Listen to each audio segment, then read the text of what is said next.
Welcome back to another wonderful episode of Success Innovation. Thank you so much to the viewers and to the listeners.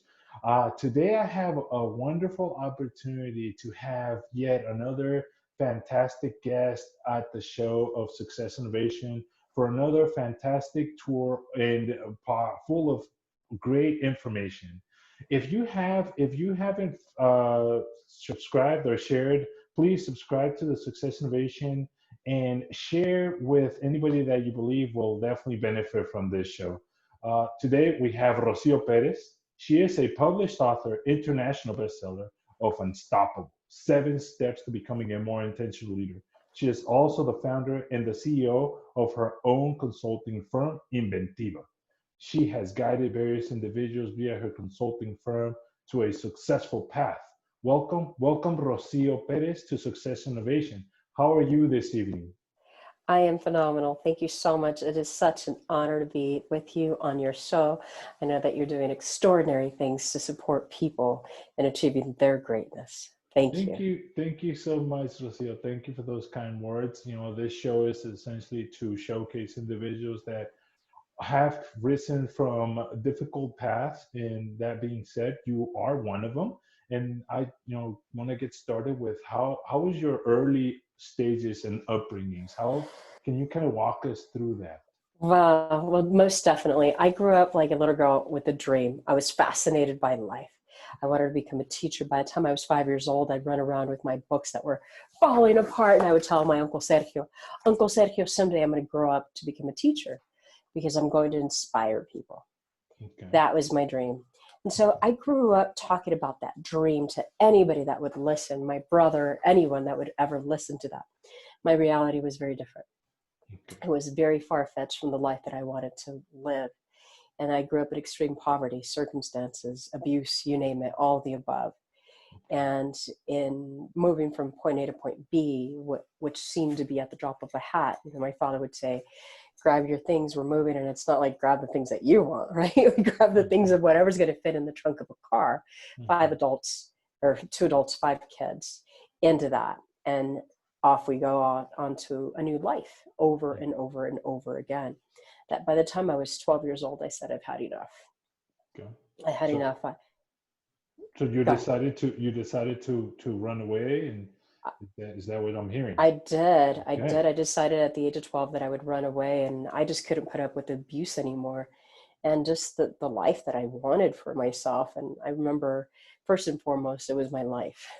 And I remember looking at my grandmother one day. We were to move yet again, and we were staying at their home for the holidays. This was 1988. And I remember looking at my grandmother and saying, Grandma, you know they're going to kill me. She goes, I know. I said, well, I need you to help me. And so in that, it turned into long conversation short, my uncle, who was 16 at the time, helped me run away. And I'm here because of him. I'm alive because of him. And the path was interesting, journey. There's a million steps, right, to get to where we want to be. And Right. I ran away again from my grandparents' home. They were going to take me back home. And I said, there's no way. They didn't kill me the first time. They're definitely going to kill me the second time for disowning them and just really embarrassing them for what I did. And I ran away, Lázaro, with my 22-year-old boyfriend. I was 14 years old. So you were 14 and you were with the 22-year-old individual at that time. And where were you born? And you moved a lot of times, but where were you born? I was born in Laredo, Texas, Tejana, Laredo, Texas. 100% Tejana. Okay. And so my parents are both from Mexico. So they were my father from Durango and my mom from Tamaulipas, which is border to Texas. So at what age did you actually end up crossing to the United States? I never lived in Mexico. So I was born in Laredo, and we lived all over southern Texas, from Galveston to Pearsall and everywhere in between. Okay. So Laredo on the side of Texas. Okay. On this side of Texas. And then we moved to Colorado in 1986 for the first time. Okay. And actually in 1984 for the first time, and then in 86 for the second time. And then at 86, I'm like, I'm staying in Colorado, which I did. Okay, so education-wise, I'm trying to paint the picture for the audience. You're an accomplished author, and you're very successful. but you mentioned that it takes 1,000 steps to get to where you're at. So that being said, how did you decide to pursue an education? How did you decide to go into a university if you had a hard life, a hard situation where most people would say this is unsurmountable, where Yes. I'd rather just give up and just live day to day versus spending the effort and the time to become to get a different life. Well, first and foremost, I have chills from head to toe. Okay. And that's just, it just hits me. And it's a million steps. When you're born behind the eight ball, sometimes it's a million steps. And it was, felt like a million plus then for me. How did I become who I became? Wow, the journey was long. You know, I suffered abuse even in my, not just in my childhood, I suffered it in my relationship, and I wanted to escape over and over and over again until 17 failed attempts. I finally did, 19. And that dream was still inside of me. It was always inside of me, becoming that teacher to inspire people. And at the age of 15, I walked over to the community college's doors and took my occuplacer. I was so excited last night. I'm like, yes, then like I'm going to go into university right now. Little did I know that I had to be 16 years of age. And I was told there's no way that you can, you know, you have to be 16. Your parents have to sign. I'm like, I haven't seen my parents in 3.5 years and they have no desire to see me. There's no way that they're going to sign anything. So 30 days later, after I found out that the only way that I could make it into university was getting emancipated, which meant that I divorced, separated from my parents legally. And at the age of 15 and a half, I divorced my parents. Okay. No, you So that mentioned I the understand. emancipation. That's a big Yes. word, and a lot of people might not even know what it is. And Right. It let felt like alone, this big, you know, when I right, heard it, it was like this big. I'm like, right, emancipation, what does that right. mean?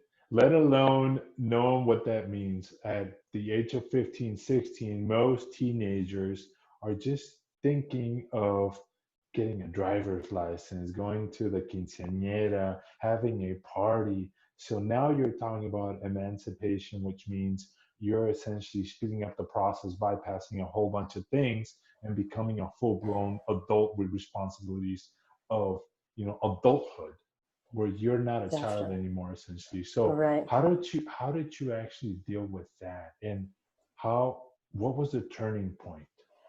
You know, I never dealt with it, and I hope I'm answering your question. If not, let me know. There was, I never thought about it. I never thought it was like, that's just what I had to do. You know, when I was 14, I had to pull my birth certificate and social security cards and just represent myself. There wasn't going to be Mhm. anyone to represent me. I Yeah. needed those things in order for me to continue to move forward, especially being pregnant at 14. And you're right. Just when many girls are thinking about their quinceañeras or their friends' quinceañeras and their proms and this, I'm pushing a baby buggy, right? I'm Mhm. figuring out how I'm going to be able to support this child, live with this child. And my most important thing in the world was, how do I keep this child? How do I Mhm. raise him? How do I keep him, right? When you have social services on your back, figuring out you're too young, because you're too young, you can't take care of this child. And trust me, I've done a better job than most people double my age at that time who were doing that. Right, And right, so fantastic. you asked, Yes. how do I keep on focus? You know, that Mhm. focus had to come from within. That focus, I had to desire that. It's easy. It's easy to crumble and sit down in a corner and say, this is my life forever. You know what? It's not. You know, because of this, because of who I am and because of what I desire in this life. And I knew my son being born to a teenage runaway, Latina, uneducated, family didn't support her. He didn't stand a chance in this world. He didn't stand a chance. You know, if I wasn't going to be able to create it, he wasn't going to be able to have a life that resembled what it did for him. You know, to put him in through, I've had him in private schools. I've had the luxury to give him some privileges that I never even dreamt of. Right. And so it's a decision. It was a choice. It was a choice. And it was a choice of getting up every day, every day. Fall down, get up, shake it off. Right. So, and that's exactly what this show is about. It is to talk about the success of individuals. And you answer the question correctly because you decided to take a choice, make a choice, and you decided to go ahead and pursue what you wanted. So I think for the audience, if you take anything away from this particular point of the conversation, we want you to understand that yes, you might have a lot of obstacles. Yes, you might have a lot of insurmountable things in your life, but you have choices, and you alone have the way to actually structure and manifest your future if you so desire it. Your present condition will not be your forever condition in the future. You can definitely shape it and change it if you make a choice. All you have to do is put one step in front of the other in a positive note, which is what Rocio did. She was pregnant at 14. She was going to be a child, raising a child essentially, but she decided to go ahead and make those right choices to pursue an education, to better herself, and take those steps to move forward and towards a better life for her and her unborn child at that time. Now, with that being said, you went to the university or to community college at that point. And let's fast forward to when you're actually admitted. Did you have any idea as a 15, 16-year-old as to what exactly you wanted to pursue as far as education goes? Or were you just going through the motions and saying, I'm going to take the GED, general education courses? How did that come about? Well, I've never done anything like, I'm just a rebel, right? Let me Okay. just get that one right. I'm a Yep. rebel. I'm a maverick. I'm a Mhm. maverick, independent-minded person in that I adhere to my own rules because we all come in with our own magic, right? We all come in just like that tree that's outside. When it was inside that little seed, it was always destined to be this extraordinary tree with those leaves, those branches, that texture, that color, that everything. It's inside of all of us. It's one of the things that I always kept very near and dear to my heart was my imagination. And so did I ever envision what it was going to be like? I had no clue. What I did know is that that's where I'm going and whatever it takes. And literally, it was whatever it took because I was up until midnight. I was up at 3 o'clock in the morning making my son's diaper bag. Imagine, Lázaro, walking with a big old backpack in the snow. That's heavy enough as it is. Like it challenges some people. Now imagine putting a 2-year-old in your arms and a diaper bag. Now you're talking almost 100 pounds on a little frame. How does that work, right? You have to want it so bad. And I remember being on the bus. It was literally 8 hours a commute between buses and walking and waiting and whatever. 8 hours round trip to make it to the babysitter. In the morning, it would take me 4 hours and then make it to university and then back over to pick up my son and back home. And so that was even before I had to sit down and do homework. It was before anything and everything. And that's really what the reality was. That was my life. I did whatever it took. I didn't ask questions. I didn't ask questions like, how hard is it going to be? No, this is my dream. Like, I remember when I was staring at Rosemary straight in the eyes and I'm like, how else can I make it into college? And she's like, well, the only other way is emancipation. When she said that, I'm like, okay, I'm all in. I'm all in. There's no questions. There's no hesitation. It's just move forward. Where do I sign? Where do I sign and where do I go? That's it. And I will figure out a way. It's either find a way or make a way or, and just like I say today, it's like either you can go in above or underneath or whatever you do, just go through it, make sure that you keep on moving forward. So it, I later in university, I was almost halfway through, maybe 2/3 of the way through when I was required to get a GED. Then things got interesting, right? Because now I had to go back. I had a 6th grade education to begin with. Like, who does like this niña descalza, cara sucita, sucia, despeinada, running around to come into an institution of higher ed? Like, it was a long shot and it was worth it. Every second was worth it. Like, everything, just looking back, my life would not be the way it is. My son would not be where he's at. My family wouldn't be where they're at if it wasn't for the sacrifices that I made at the time that I made them. Yeah. So once again, we go back to the choices that you decide to take. That if you take the easy route to just sit and wait, you're not gonna get far. But if you take the route of hardship and actually moving through and overcoming those obstacles, you will definitely achieve success at one point or another. It might take you a year, 2 years, 3 years, but eventually you'll chip away at that rock and you'll get to your destination. Fantastic. So you're at community college, and what was your I'd major like of to add one choice? quick Yes, thing go on ahead. that. Go ahead. We are the Michelangelo. It's no longer, it's like, here's who's chipping at the David, right? Yes. Like we are that person chipping at that person. It's no longer somebody's here to help chip at you. Right. You must chip for yourself. You Exactly. must mold yourself into who you want to be. And for me, it was like, even though I heard it, because I heard it so many times last night, where people are like, you should quit, you should be at home taking care of your husband, tending to your child and so forth. And I'm like, okay, I was single, right? I'm 19 years old. I'm single. I'm figuring life on my own. At one point we were homeless, whatever it takes, Lázaro. That's it. Like, I'm unstoppable because I've always seen life from whatever it takes is whatever it takes. Right. And Yeah. I'm proud of all of it, right? There's Yes. nothing, like a lot of people are like, oh, like you're pregnant really young. Okay. I was pregnant really young. That's it. There's Yeah. buts about it. Please continue. Right. Yes, no, that's fine. No, that works well. That analogy of Michael becoming Michelangelo and chipping away, that's awesome. Thank you so much for that. That's amazing. That's really cool. So you then decided to get a certificate of international entrepreneurship from the University of Colorado at Denver.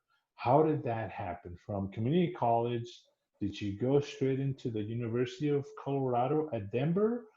How did you get there? I did. And so I started off mentoring. This is really funny, right? Because I was recruiting students that had a high school education, who were on their second careers, who were old enough to be my parents. And here I was, who didn't have a high school education. I had a sixth grade education. That's the only thing I can claim for myself. And in all of that, I learned the ropes. I learned the ropes within the institution. So now I was mentoring. By the time I was 19, I was mentoring students so that they can come into university, to college, and then transfer them over to the university. Well, I did the same thing, right? It was just always, I knew that I was always one conversation away from what I wanted. And if I didn't ask, I wasn't going to get it. And I never even thought about it. I walk around, I'm like, okay, I need books. I don't have books. I have a choice. I can either go without books. I could either drop out. I could either pay for books and not pay for daycare. Like, the stakes were high. Most of my schooling, I was on a bus cleaning houses and mentoring students while I was taking my coursework. That was just my reality. It's like, don't think about it, just do it. There's nothing to think about. And so I went into university. I earned 2 associates. I went into the university to complete my studies, and I did a bachelor's of international business. I took a few years off. I went back for a dual MBA. And I remember that dual MBA was extraordinary because it's like my son and I were this team. And I remember walking home and I'm like, son, I just got accepted into graduate school. I was really excited.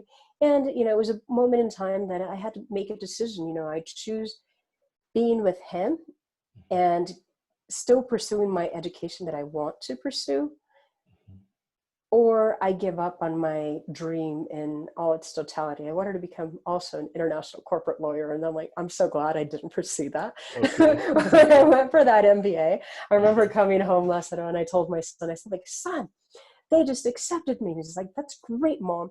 I said, son, they're giving me 6 years to complete a master's. Okay.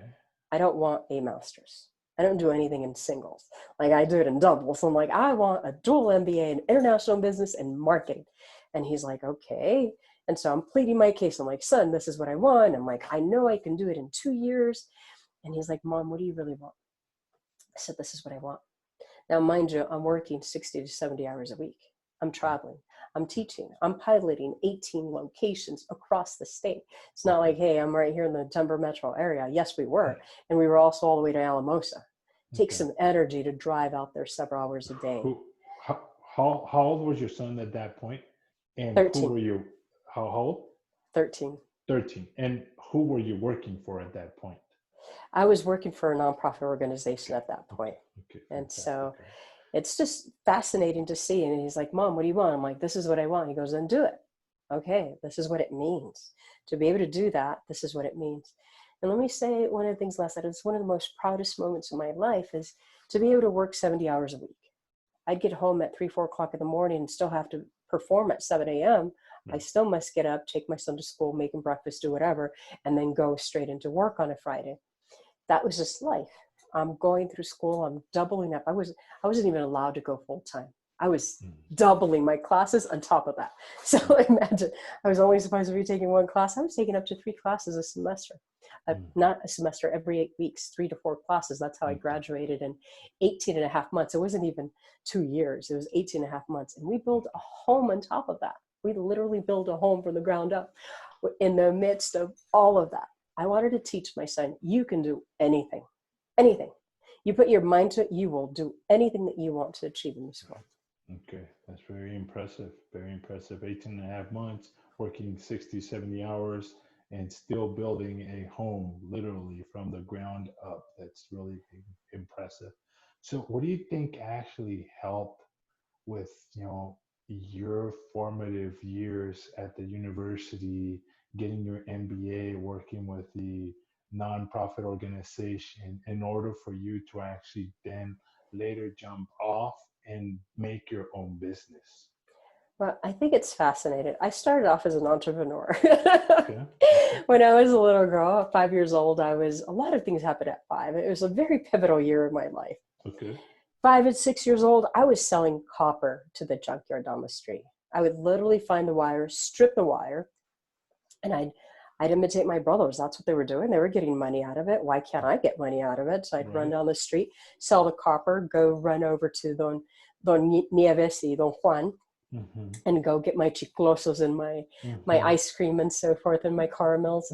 And so I've always had that entrepreneurial spirit. And I think as Latinos, we all have it, right? For the most part, where we come from any other country, we have that. It's ingrained in our DNA. It was ingrained in my DNA. By the time I was 8, I was cleaning people's homes. 9, 10, 11, it's like by the time I was 12 years old, I was selling at a flea market. And so it's just been life gradually. By the time I had that privilege to have my own business, I did share part of the work on a business when I was 18, 19 through actually all the way through my undergraduate. I cleaned homes with another individual and watched her run her business and so forth. And when I had the opportunity, I took the leap myself and I said, okay, this is what I want to do. I want to be able to inspire people and move them in ways that I know I can. I started off in the area of marketing and leadership, and then later just took on leadership as my key thing. I do speak a lot on marketing. Like, people are always asking me, like, Rocio, tell me about marketing. And so, yes, it's a little bit of it. This brings me to a question of actually, when did your business start? Because I'm assuming it started before a lot of the social media motivational speakers, TEDx speakers actually kicked in the 2010s or whatnot. This is pre-social media that you started it, or is it around that time? That's one question. It was definitely pre-social media. Okay. 2006. That also being you're a Latina woman who's starting this leadership type of business. What obstacles did you encounter at that point? Well, I think there's a lot to be said for that. So first of all, I started consulting in 2000. I started my own business I was doing consulting, facilitation, training people how to do strategic planning and so forth. So all of it goes hand in hand. It's beautiful. And then 2006, I launched my first business, official business. And so were there obstacles? Yes, of course, there's a lot of obstacles, right? There's obstacles on belief. And I think the biggest obstacles that I had to encounter were me. It wasn't somebody else. It wasn't like somebody didn't give me an opportunity. It was more like, hey, Rocio maybe doesn't feel worthy enough to be charging what she's charging, right? Maybe she didn't feel it in that moment. And then as I continue to work on myself and to look at my own worthiness and to take a look at what's going on with me. And, I think I did pretty well for starting off as a consultant, even back then at 150 an hour to 200 an hour. And we're talking about, 15 years ago. And right now we won't even mention it for the most part. But proudly, I stand here proud, you know, That's good. That's and good. I own it. Like I own all of it. So the hardest thing that I had to do was believe in myself. That was the biggest obstacle that I had to overcome. Okay. Okay. So you're also very involved in a society of Hispanic professional engineers. How did you fall in with them? And what was your first experience with SHIP, Society of Hispanic Professional Engineers? Well, that's fascinating, right? I have my best friend was part of the engineers group, being an engineer, mechanical systems engineer. And so naturally we gravitate towards being, I remember going to my first conference back in 2004. We were headed out in 2004, 2005. We were coming out to San Diego.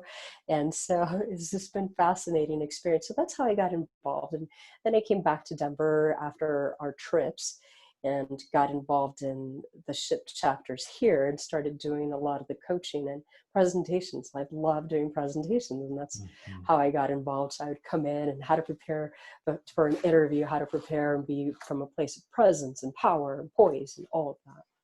Right. Okay, fantastic. And what did you think when you started doing that with a young student population that SHIP caters to, where there's a lot of Latinos pursuing STEM careers and they need all those soft skills?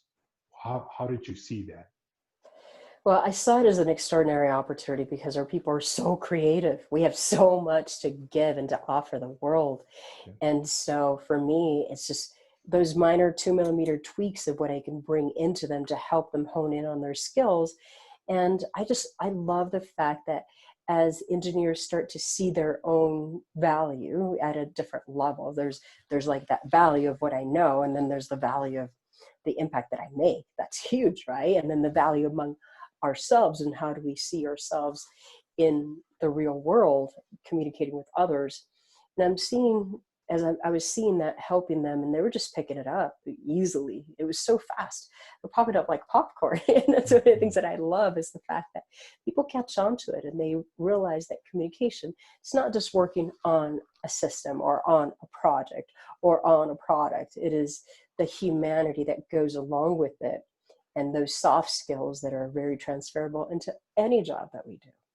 Okay, what is the biggest, and you're coming from a motivational leadership background, and I want to know from your perspective, what has been the biggest obstacle that you have to actually help those young students from SHIP, Society of Hispanic Professional Engineers, develop and mold themselves or get off their shoulder in order for them to continue moving forward, because we all have a certain mental barrier. We all tell ourselves at some point, this is as far as I'll go. And I think that's why you wrote Unstoppable to a certain extent. Most definitely. I mean, it's life size, right? It's Right. bigger than life right now. Right. Yeah. And so one of the beautiful things, what I saw is that a lot of people second guessing themselves. Mm, A lot of people going after, sometimes even after careers that they didn't want to be in, mm, because mom and dad, and they made such sacrifices. Now they don't want to go into them. But one of the other things that is really, really hard to see is the fact that sometimes they don't want to invest in themselves. And I'm like, ouch, that really hurts because it's the only thing that's going to get us ahead. That's the only competitive thing that we have going for ourselves is our ability to be able to choose. When I walk around, and I walk around unapologetic with my books. I'll walk around with a stack of books. I've had people that come up to me and just like pull it out, hand me a credit card. They don't even ask me how much is it.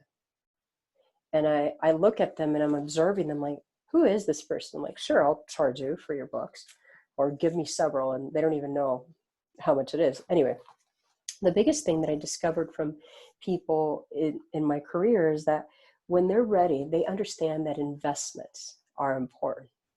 And that's huge, that we cannot grow without it. okay. We cannot grow without investing in ourselves and also to feel worthy enough to be where we're at.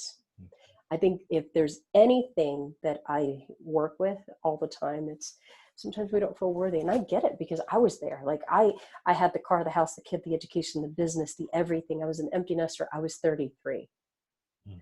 You know, most of my friends are just thinking of getting married in their 30s. I had already jumped that. I had leapfrogged that many years before. And I think feeling worthy is the biggest thing. And how do we feel worthy? How do we gain that confidence, that belief in ourselves, that knowing that anything is possible? And I'm sure you know the statistics, 63% of people, according to Gallup, don't like their jobs. Okay, we get 28% of people that are passive aggressive. 93% of leaders don't have the knowledge, skills, and abilities to be able to lead themselves or lead others. And then when we couple 78% of individuals don't feel psychologically safe to be able to provide feedback, or even in a board meeting or whatever type of meeting.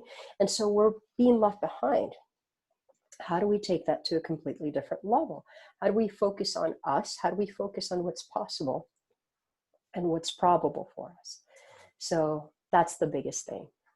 So I want to explore a little bit more, please, about what you said about, investing in yourself.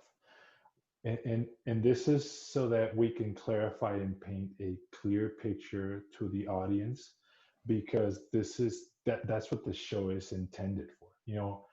I understand investing in education for personal growth and development, but a lot of the young student population that we're trying to help, they hear those words and it goes, psh, psh. They don't really understand what we mean by that. Can you please clarify from your perspective what investing in yourself is? Because a lot of people think about investing, well, stock market, 401k, buying a house, et cetera, et cetera. But investing in yourself, what does that mean from your perspective? wow, that's such a great question. So investing in myself is for me to learn. How do I become a better version of me? How do I become who I really came to be in this world? Yes. And how do I know that? That's through my coaches. That's through my mentors. And understanding that every person has a different way of being. So a mentor mentors you. Okay, great. They're interested in you. What's the difference between a coach and a mentor? A coach, a really good coach, is going to put your feet to the fire.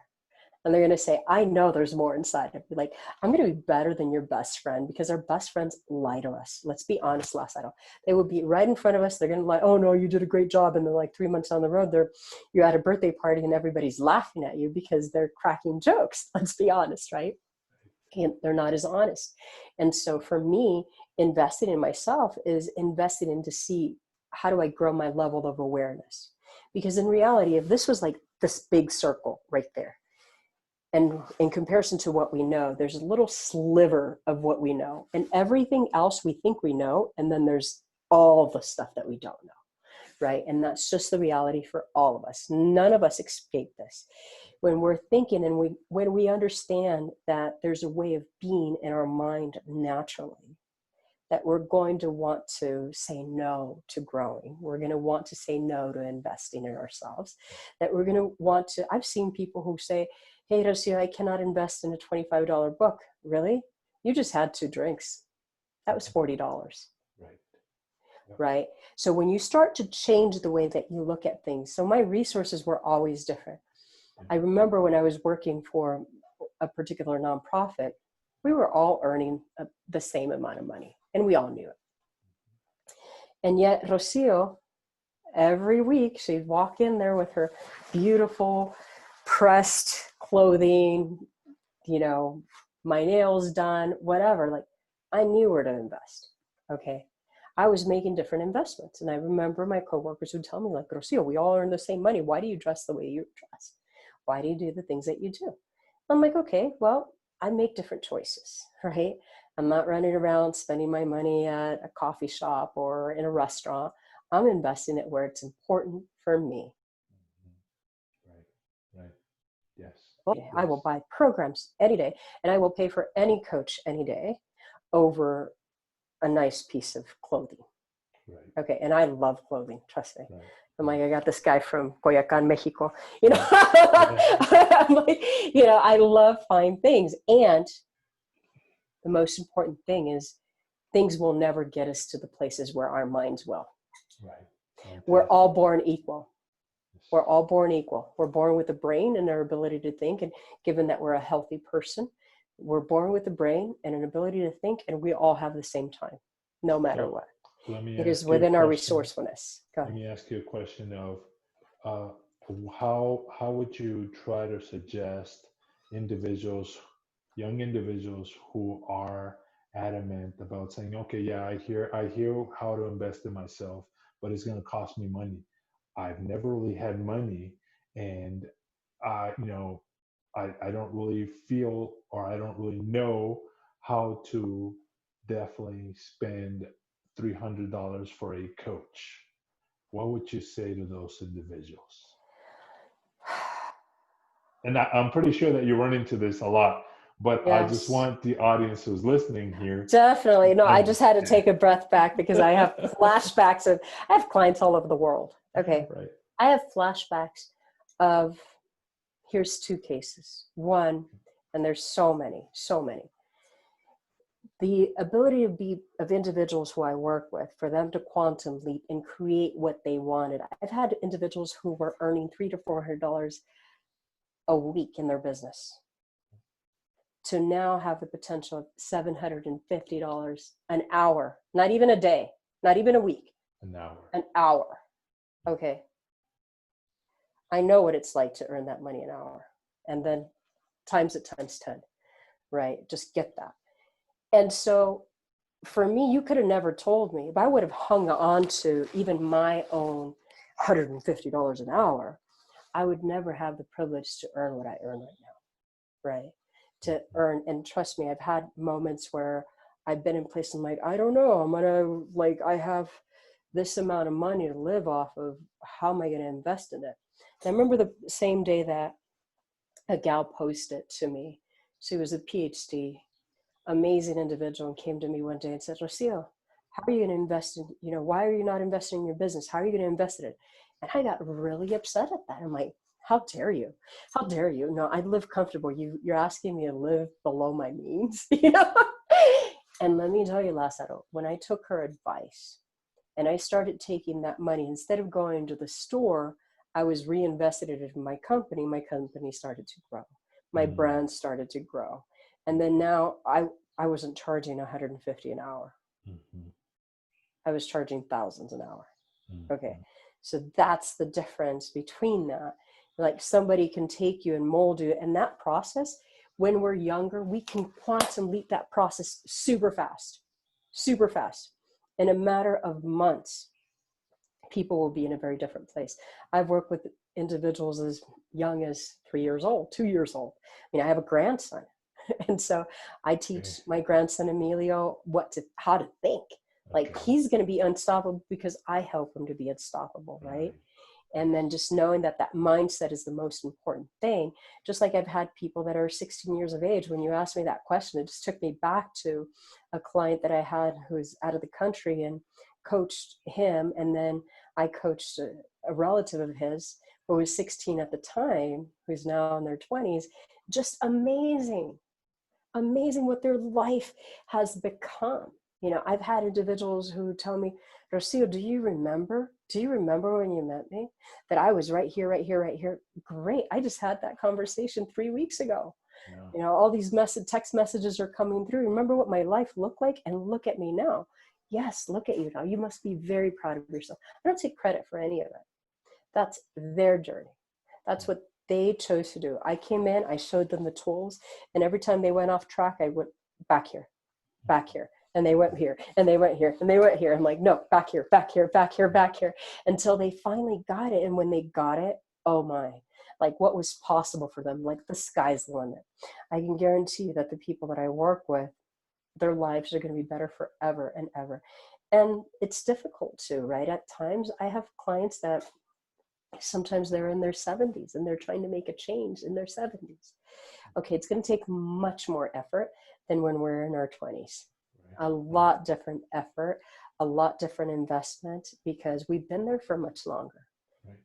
We're carrying not just the baggage, we're carrying the trunk and like the Titanic with us. So when we see it from that perspective, that The easiest thing that we can do is invest in ourselves now, invest in our learning, invest in our communication skills. The number one key thing that people are looking for is, how do we have whole and complete communication? There's a lot of misunderstandings, and I'm sure you live them every single day, everywhere, right? People are not communicating clearly. They're getting triggered. Wow, what a concept, right? Here inside of my book, you'll find within this chapter, you're looking at page 26 when you're looking at chapter 5, creating what you desire. Within that, when are we in neutral mode? When are we in survival mode? When are we in thriving mode? What do those modes look like? Where are we even in victim mode? What does that look like, right? When we're sitting around or like, oh, this person did this to me or that person did that to me. And sometimes it's difficult being in conversation, because sometimes I overhear people like, yeah, I'm leaving my job because somebody didn't treat me properly. I can almost guarantee you it's not that they didn't treat you properly, it's that you were triggered by something that you hadn't resolved. That has nothing to do with this person that's in front of you. I can guarantee, I can give you $1 million right there and say it has nothing to do with them, because that's all foundational. Right. We would never get triggered over something for the very first time with the person in front of us. Right. That trigger is always something that we did not resolve in the past. And so how do we resolve that? That's what great coaches do, that they help us find what are those triggers so that we can transcend them. But I can tell you, it's something so sad sometimes where I've had clients who say, no, Rocio, we're going to go ahead and get started, sometime in the near future. The next thing I know, I'm watching them, right? We're in a public setting and things don't go very well. Okay. I'm in the car, I get a phone call. I'm ready to start now. Okay. Right? It didn't have to happen that way, right? Because we can choose to transform and transcend anything right here, right now. And nobody escapes this. Nadie se escapa. Nobody escapes this, right? Nobody escapes that we have things to transcend, things to work out, things to become even better at. Right. And so either we do it in our own time, or we do it in a time where the stakes are high. Right. We can go, I've had clients last settled that 70 million, lose it. 10 million, lose it. 2 million, lose it. They're on CPR and shocks, right? They're in the ICU on their last opportunity and breath when they come to me, and it takes something. It takes something to help somebody who's gone through that, and that's lack of worthiness. I don't feel worthy. I just don't know it. Even though I'm living the life, I have the cars and the house and everything, they're going to find a way subconsciously, not consciously, because none of us do it consciously. They're going to find a way subconsciously to prove that they're not worthy. Right. And I think that's one of the big obstacles that a lot of people subconsciously sabotage themselves and bring themselves to failure. I want to talk about your book. You have the poster behind it, but you also read it. So I don't know if you want to hold that book also. Yes, it's got the same it's thing. right here. Exactly. So I just want people to know about it. Yeah. It's an international bestseller. It's Right, unstoppable. exactly. And it Yes. takes people through a journey. This is the book that keeps on giving. You can go through this book 1,000,000 times and discover something different every single time, because it takes you through your own process. Right. And as you decide what's going on for you, it's just amazing. Right, exactly. It's amazing to watch people grow. I want to touch base on, how did you decide to write a book? What prompted you to write the book? Wow, this book, I'm like, This book, I was coming off of a lot of stages last night when people were telling me like, Rocio, how do I take you with me? So some people, they were excited, they didn't have the time. Some people were excited, they didn't have the money. Some people were excited, they couldn't do it in that moment, whatever it was. And I said, wow, what do I do to be able to bring something that anybody can take with them at any given time and create something extraordinary for themselves? It's beautiful. That's where it came from. This is an answer to what people were asking for. And I put in my $60,000 program into a $25 book. Mm-hmm. And so as people can take it over and over again, and transformation, let's get one thing to understand very clearly. Transformation and becoming that best version of ourselves as we're growing means that we're going through a process. It doesn't mean that, one day I go in like a class. I took a class, I learned it, it's over. It's an ongoing thing. Mm-hmm. Leadership is an ongoing thing. Leading ourselves is an ongoing thing that's from now until forever. Right. No, that makes sense. What was the biggest obstacle that you encountered while writing this book about yourself? Yeah, Oh yeah, my, thank you. sure, yeah, You make yeah, me laugh. That's such a great question. yeah. I encountered a lot of obstacles. So, Okay, first of all, to have the people that were supporting me in the book in many different ways, for them to keep up with me. I'm okay, unstoppable, right? I'm an Energizer bunny on steroids, on top of steroids. And so we were running many different shifts. I'd work my morning shift, and then the other 2/3 of the time, which included sleeping time. Sometimes I wouldn't sleep. I mm, had people quit on me all over the place. Like sometimes designers got offended and they're like, no, I'm not going to release this. And they don't even know why I wanted the cover. Like I wanted to start promoting. They're like, well, I'm not going to release it until like it's perfect. And I'm thinking, wow, it's amazing. So I had people that got themselves fired, and others that were fired as a okay, result of that. And so knowing that anything and everything can come at me. And I just thought about it. I'm like, wow, if I put such a bold name as Unstoppable on a cover, I right, have to be unstoppable in my way of being right, and everything how I deal with it. yeah, Sometimes I was sleeping, like my team is sleeping, they're spending the night, and I'm getting up at 4 a.m. so I can make it to the gym by 5 a.m. and back by 6 a.m. And they're still passed out. They're sleeping. right, And so the hardest thing that I had to overcome is being able to bring people together in that sense, right? That not everybody's going to be on the same page, right, that it's not going to be pretty, that there's going to be moments where we're paying 5 times the cost of each book, not even 5, it was more like 20 times the cost of per book right, to get them shipped in the right, snowstorm. I've right. had to go on stage without even having the book in my hands because it didn't make it to me on time. It's just life. It's life. But off of those obstacles, you find a solution. That's what life is. Always. You always have to have a solution.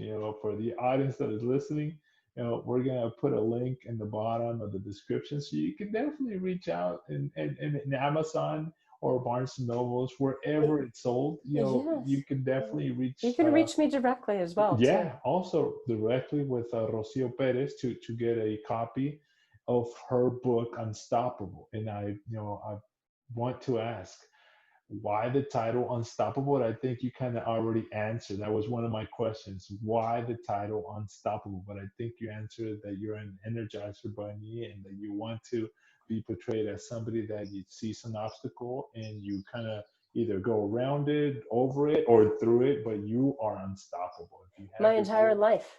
My entire right, life as a little right, girl. It's like I didn't see people would yeah, say, like my parents would say, we don't have money. I'm like, okay, how do we have money? How do we right, have money?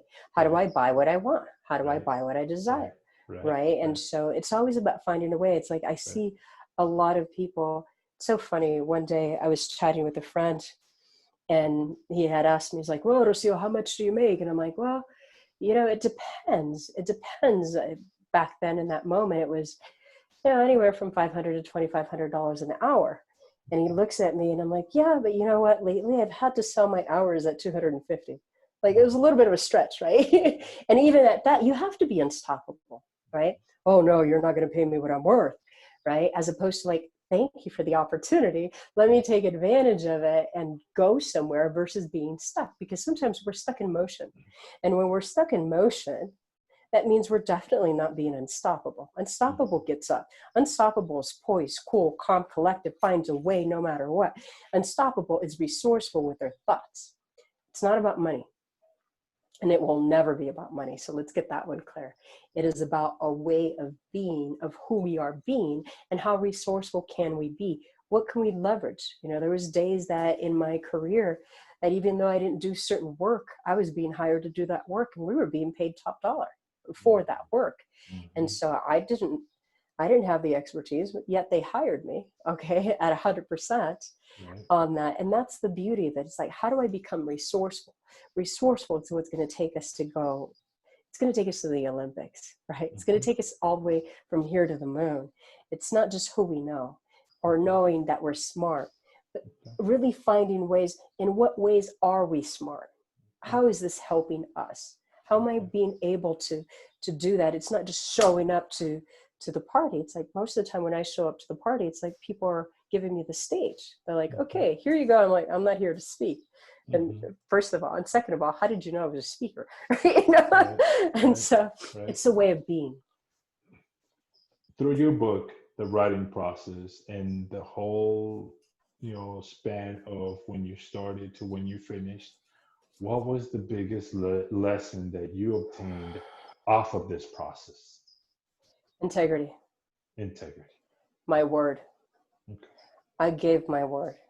I gave my word that that book would be launched on February 26th against anything that would be possible.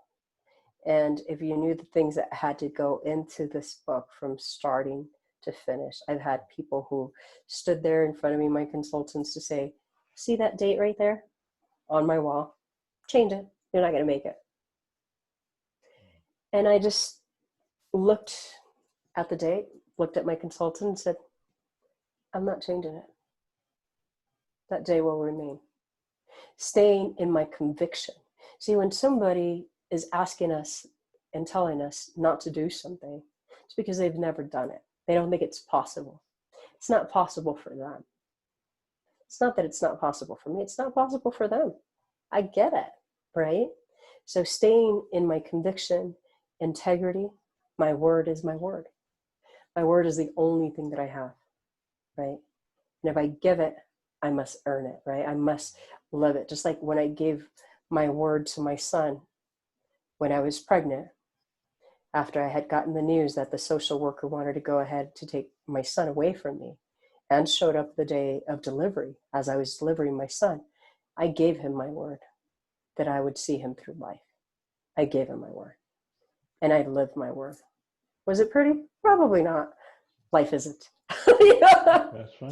Life is not pretty. So Right. if anybody's asking and they think that life is pretty, life is definitely not a pretty thing. It's life. We're going to have our ups and our downs, and we're going to be Exactly. successful and not, and we're going to fall. But really, life is not about being at the top. It's like, what happens when you're at the bottom? Right. What lessons do you learn Exactly. along the way? And how do you get yourself up and scrape? I'd like to tell people that I see this little spatula that's just like when I fall on the ground, I'm like scraping myself up and, Right. CPR and getting myself back up. Because you know what? Not everything I do is successful. Not everything. Right. And so what? The most important thing is, do I get up and do it all over again? Right. That's the most important thing. And how And do I believe? I think that you just mentioned that not everything you do is successful is very key, because a lot of young individuals, young professionals that are starting their career, they believe that, oh my God, if I even try it, it's not going to work out, and I don't want to experience that failure. So I think that is part of growing, and that is part of maturing.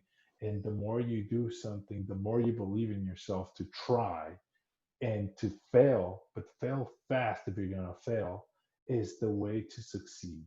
So the more you do things, the more you experience the failure, is the better path to actually leading to success versus just sitting around and waiting for the world to pass you by. So I think that's what you're trying to say. That's That's my beautiful. understanding. Definitely. And that's huge, right? Yes. I see it as this bridge that's right there in front of us, Lázaro, and it's crumbly, it's going to fall apart no matter what. Mhm. You might as well just run. Don't be walking so careful that you're never going to get across it, right?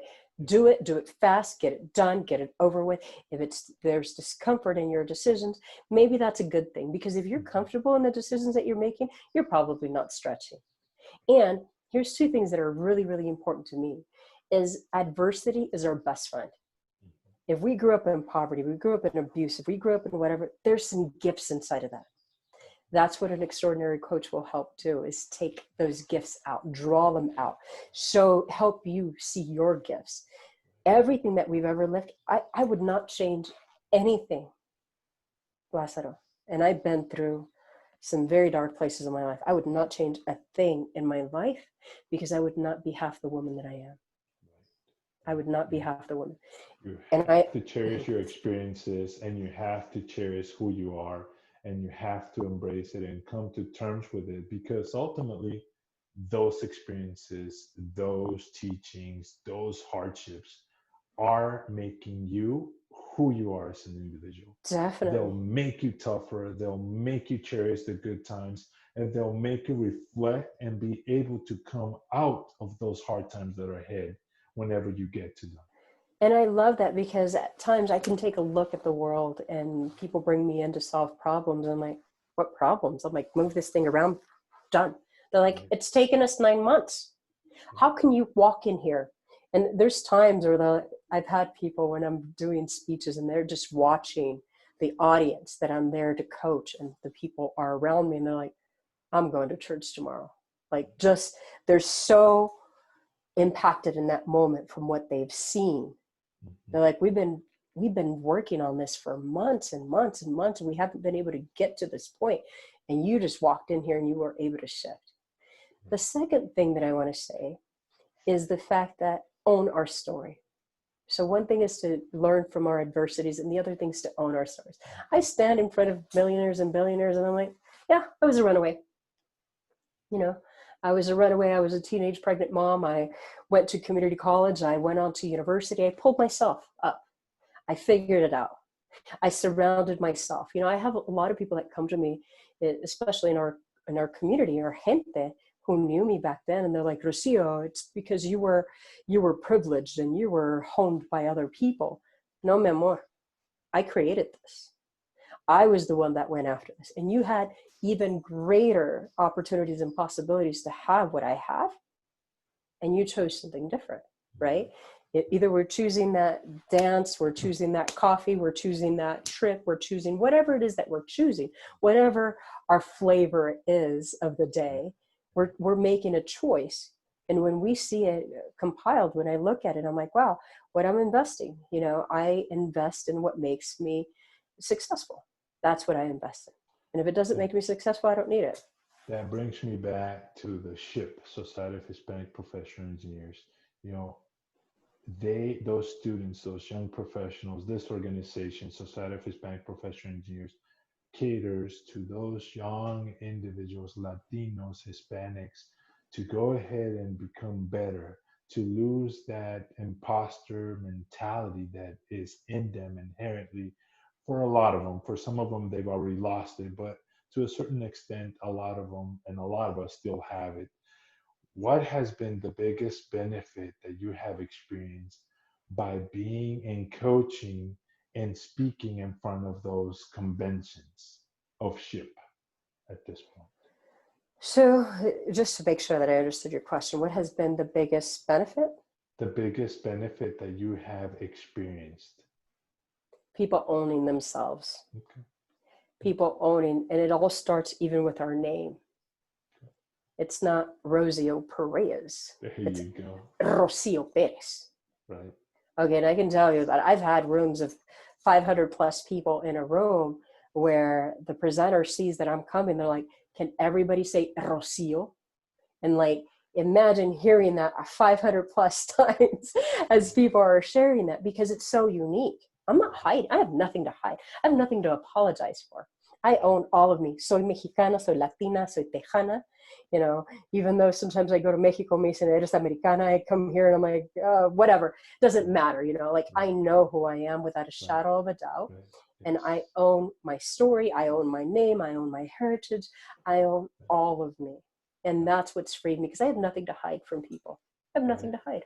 I love that you mentioned the name thing, because a lot of us Latinos have names that get butchered all the time. And some people don't stand up and correct others. They say, no, that's fine, yeah, it's okay, I can live with that. But you say, keep your name and own your name, because that defines Right. your identity, that defines who you are from the get-go. If you already give in with your name, everything else you're going to give in with whatever Right. they come up with. So That's if you right. start strong and you stand for who you are, you're going to continue being strong throughout the process because that's who you are. Fantastic. Could you share with me, you got Inventiva, your consulting firm, but what are the next steps for Rocio Perez? Writing another book, what's going on with you? How do you see yourself moving forward? Right. I love it. Okay. So first of all, I have a number of courses that are online. Okay. There's at least right now that we're launching 12 courses online. We have them for bold women leaders, for being unstoppable, for fierce leadership. We have courses for everyone that wants to get that real-time coaching. I have private coaching. And in addition to that, I also have a book that's coming out. So you read my mind. I have a book titled Ripple Effects. In this book, everyone must have it. Like, you must have it. I would pay $1 million just for one particular exercise inside of this book, knowing what I know now, knowing that we have the ability to be able to create and construct the life that we desire, that particular exercise helps people with their belief, their confidence, their vision, who they are. People show up on my call and they're like, I'm unstoppable. And guess what? They've only had the exercise for 10 hours. They got it the night before. And they show up at my 7:30 a.m. call and say, Rocio, I'm unstoppable. And I can hear it in their voice. Okay, transformation happens like this every day. And it's a moment by moment thing. And it's a moment by moment decision, just like it's a moment by moment action. One of my favorite quotes that I heard too recently is that fear is a reaction. Courage is an action. That's a beautiful quote. Thank you. With And that, good leaders always create good leaders. So, do you have any individuals that you look up to, and who are your mentors? most definitely. I have my private coaches for sure. Okay. Those of you that want to reach out to me, I can definitely share their names. Okay. And I have my own coaches. And I've understood that the importance of a great coach always has a coach. So if you Okay. have a coach that doesn't have a coach, then there's something there. Then that means if that person ever gets stuck, you could only go to that level. For Right. me, I want to go up, up, up, up. And so Right. I can tell you right now, from when I started coaching 20 plus years ago, 25 years ago, I was a little grasshopper. I didn't even know what I was doing. Right. And yet people had extraordinary success. So today I know that I must have my own coaches. Fantastic. Awesome.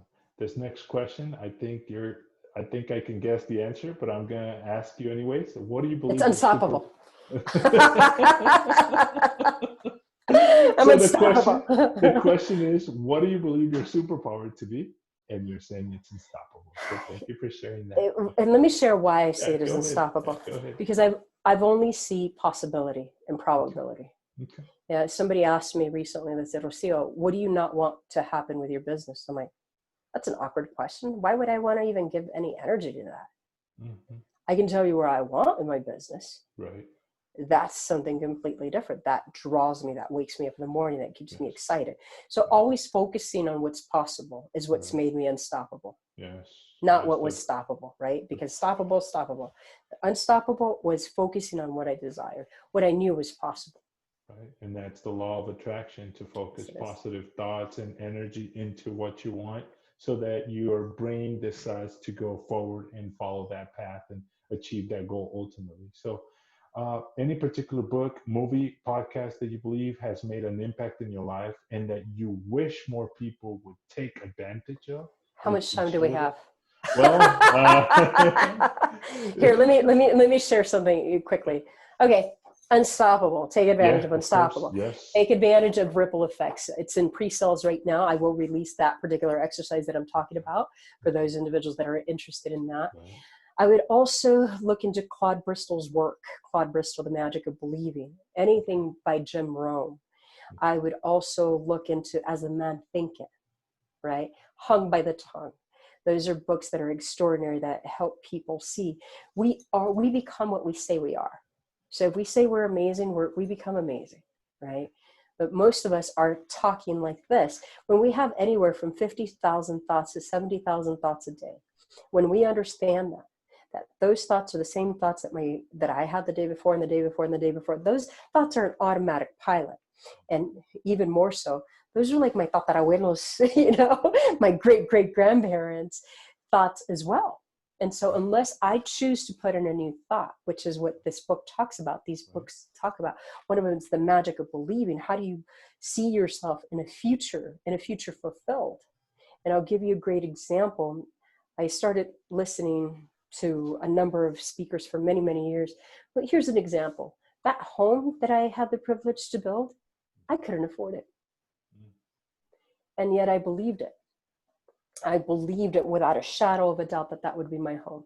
I remember once the walls came up, it's snowing, middle of winter, there's these little plastics all over the window. And I remember looking through the window at the flat irons and I'm like, this is my home.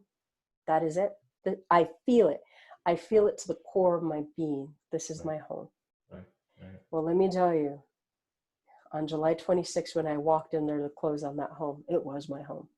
And I walked to that very spot and I said, I knew it. And I had tears rolling down my face because I knew it. And it was tears of joy to say, I knew this without a shadow of a doubt. It was always mine. Yeah. So unstoppable without a shadow of a doubt. Fantastic. And also Success Innovation for those who are listening, continue, listening to the show. What is your definition of success? You're a successful woman from an outsider's point of view perspective. You've achieved so much, but everybody has, their definition of success. And at this point, what is your definition of success? Well, let me give you one of my favorite mentors. And most of my mentors are people that are dead. Okay. These are people that I've been reading up. They've been dead and gone for 50 plus years. Earl Nightingale, extraordinary. He said, success is the realization of a worthy ideal. It's the realization of a worthy ideal. It is the teacher because she wanted to become a teacher. It is the mother because she wanted to become a mother. It is a baker because that's what he wanted to do. Mm-hmm. Success is what we want to do, as opposed to we hear a lot of people like, oh, I wish I could have, should have, would have, and it never happened for me. Well, honey, things just don't happen. We create them. We manifest them. We speak them into reality. We take action towards them. I can't say that I want to run a marathon if I've never even exercised a day in my life, right? Do I have the endurance? Probably not, right? We can't just snap out of anywhere. Although, me being unstoppable, give me a reason bad enough, I will make it happen, right? And so that's really, success is what we make it. And it's because I chose, this is what I wanted, not because my mom or my dad or because they made sacrifices or because this job is going to pay a lot of money or because my friend decided to go into this. It's because this is what makes my heart sing. Like I do this, a lot of it, it's so funny. I've had people that come up to me and like, Rocio, like how much are you volunteering? I'm like, I don't know.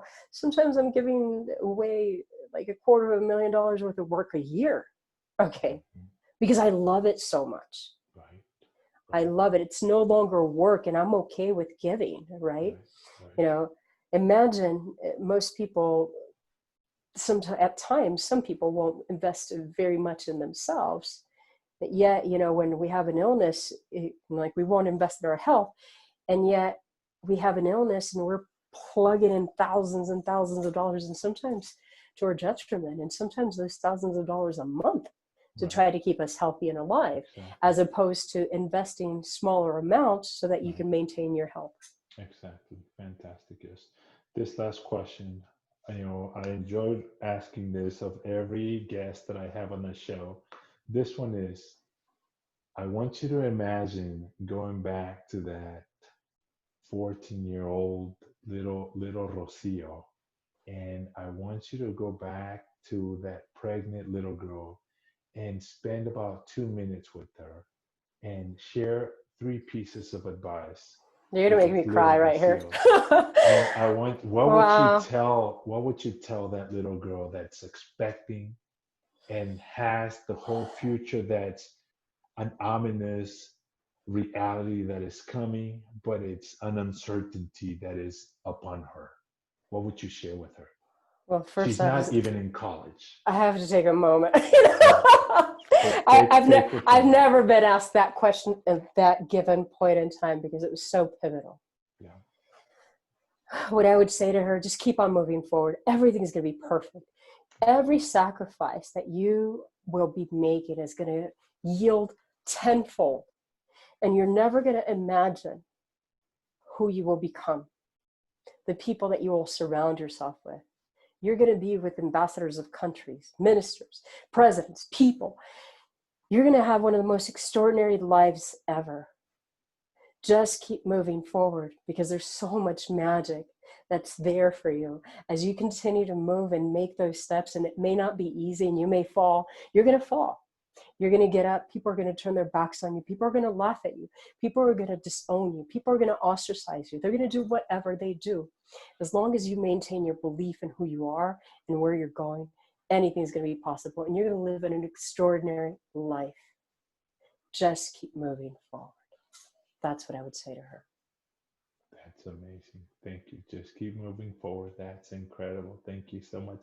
I've enjoyed this interview with you so much.